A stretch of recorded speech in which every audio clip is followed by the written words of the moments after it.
তাদেরকে এই বিষয়ে জবাব দিতেই হবে যে কেন তারা কালকের দিনে তারা অনুপস্থিত ছিলেন, কেন তারা কক্সবাজারে ঘুরতে গেলেন।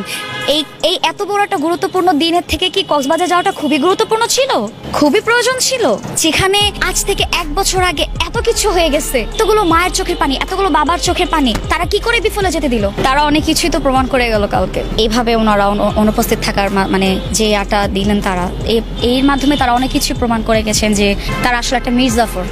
কারণ কালকের দিনটা অনেক একটা গুরুত্বপূর্ণ দিন ছিল আমাদের জন্য। আমরা যখন 1 বছর আগে ঠিক এই দিনটাতে আমরা যখন আমাদেরকে রাস্তায় নামিয়েছি, সেদিনও তারা কিন্তু আমাদের সাথে ছিলেন না, যদিও তারা আমাদেরকে ইনফ্লুয়েন্স করেছিলেন এই বিষয়টার জন্য স্লোগান তুলতে। আমরা যখন স্লোগান তুলেছি, আমরা জীবনও দিয়েছি, আমাদের রক্ত চলে গেছে, কিন্তু সেখানে তারা আমাদেরকে এতটুকু সাপোর্ট করেন নাই। তখনও তারা চুপ ছিলেন, কালকে দিনও তারা অনুপস্থিত ছিলেন।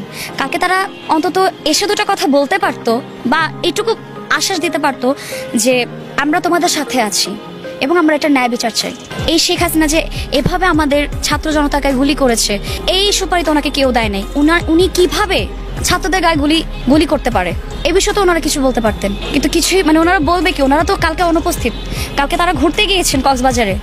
এত একটা গুরুত্বপূর্ণ দিনে তারা আমাদের এই প্রোগ্রামে তারা আসেন নাই, যেখানে তাদের প্রেজেন্সটা আমাদের জন্য সবচেয়ে গুরুত্বপূর্ণ ছিল এবং অনেকটা আপনার মানে পজিটিভ একটা নিরীহ একটা ব্যাপার ছিল, যেটা হচ্ছে তাদের প্রেজেন্স এবং তাদের কিছু কথাবার্তার কারণে কালকে অনেক কিছুরই ভাবমূর্তি, অনেক আপনার অভিব্যক্তি কিন্তু নাড়া দিচ্ছে যে কেন তারা অনুপস্থিত ছিলেন। এখন আপনি যদি আমাকে বলেন যে এই বিষয়ে আপনার কি মত, আমি বলবো যে অবশ্যই রাজনৈতিক স্বার্থ ছিল। কারণ তারা তো মানে রাজনৈতিক স্বার্থ ছাড়া এমনটা করতে পারতেন না। ব্যক্তিগত স্বার্থ তো আছে, রাজনৈতিক স্বার্থ, এইসব মিলিয়ে তারা আমাদের প্রোগ্রামে তারা কালকে আসেন নাই।